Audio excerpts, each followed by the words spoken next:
May 29th, 1453. The sun rose for the last time on a 1,100-year-old empire. Cannons roared, churches echoed with final prayers, and as the mighty walls crumbled, so did the last breath of the Roman world. What happened on that day wasn't just the end of a city, it was the collapse of an ancient civilization, a turning point that reshaped the world forever. This is the story of how one unstoppable force brought down a seemingly unbreakable empire. This is the fall of Constantinople. Long before its fall, Constantinople was the crown jewel of the ancient world. Founded by Emperor Constantine in 330 AD, it became the heart of the Eastern Roman Empire, later called the Byzantine Empire. Strategically placed between Europe and Asia, it stood as a bridge of civilizations. With its triple-layered walls, golden domes, and centuries of tradition, many believed the city would never fall. But no stone, no matter how sacred or strong, can resist the march of time forever. In the east, a storm was rising. A young sultan, Mehmed II, had just ascended the Ottoman throne. Only 21 years old, but driven by vision and destiny. He saw Constantinople not just as a city, but as a symbol, a key to his empire's greatness. Mehmed built massive siege weapons, including the terrifying Basilica cannon, a monstrous weapon that could bring down even ancient walls. His armies grew, and the dream of conquest burned brighter every day. On April 6, 1453, the siege of Constantinople began. Over 80,000 Ottoman soldiers surrounded the city. Inside, just 7,000 defenders stood between the empire and extinction. Cannons fired day and night. The walls shook, but stood.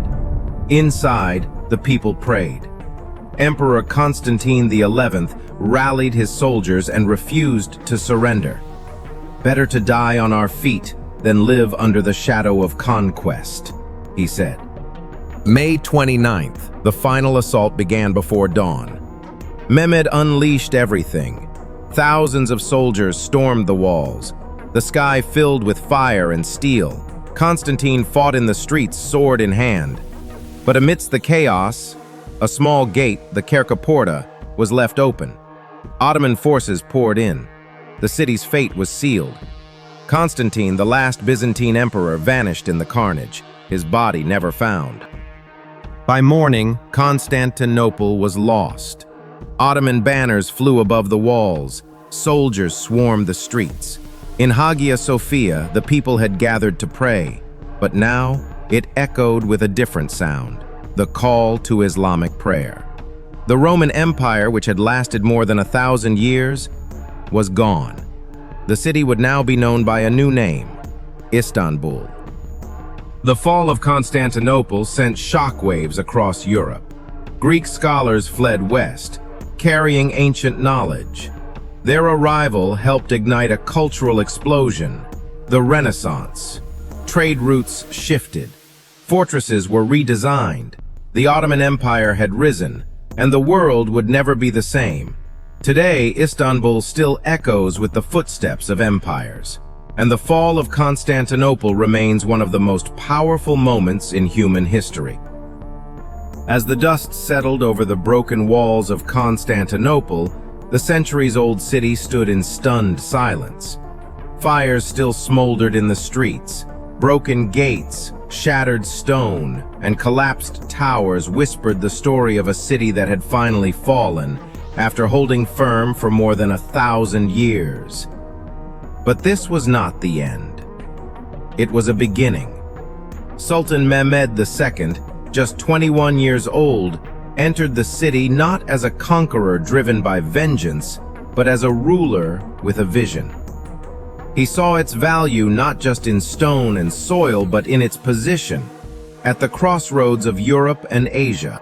One of Mehmed's first decisions was to protect what remained. His army was ordered to stop the pillaging. The once mighty city, now scarred by war, needed to be rebuilt. Within weeks, reconstruction began. Mosques, markets, schools, and barracks were established. Mehmed encouraged people from across his empire, Greeks, Armenians, Jews, and Muslims, to settle in the city and restore its population.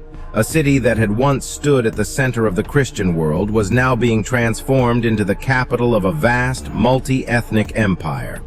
Perhaps the most symbolic moment came when Mehmed entered the Hagia Sophia, the crown jewel of Byzantine architecture. For centuries, it had represented Christian power and prestige. Now it would be converted into a mosque. But instead of destroying its art or legacy, Mehmed preserved much of the structure. Christian mosaics were covered but not destroyed. Minarets were added. The space evolved, not erased. This act wasn't just religious, it was political. It signaled to the world that a new power had emerged, one that didn't intend to imitate the old but to surpass it. For centuries, the city had been seen as a buffer between the Christian West and the Muslim East. Its fall was not just a military defeat, it was a psychological one. The Pope called for another crusade, but the European powers were fragmented and distracted. Some even began exploring new routes to the east, paths that would eventually lead to voyages across the Atlantic and the rise of global empires in the centuries to come. In a strange twist, the fall of Constantinople may have helped spark the age of exploration. Under Mehmed's rule, Istanbul became more than just a symbol. It became a functioning cosmopolitan capital. Administrative centers were set up. Trade routes were re-established. Scholars, architects, and merchants flocked to the city. The once crumbling metropolis began to pulse with new life.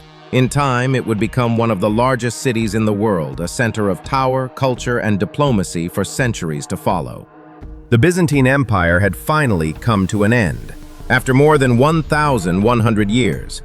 Its legacy, though fractured, would live on in Orthodox Christianity, European politics, and architecture. But from its ruins, the Ottoman Empire rose, now standing firmly in the heart of two continents, shaping not just the region, but the course of world history.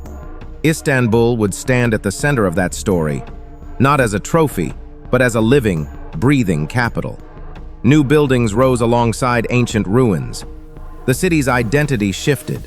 Streets that once echoed in Greek and Latin now filled with Turkish, Arabic, Armenian, and more. Where crusaders once marched, scholars now walked. Where empires clashed, cultures blended. Today, the echoes of that moment still linger. The domes, the towers, the sea, all whisper the story of a city that bridged empires, cultures, and centuries. It stood between two worlds, and in 1453, it became the heart of a new one.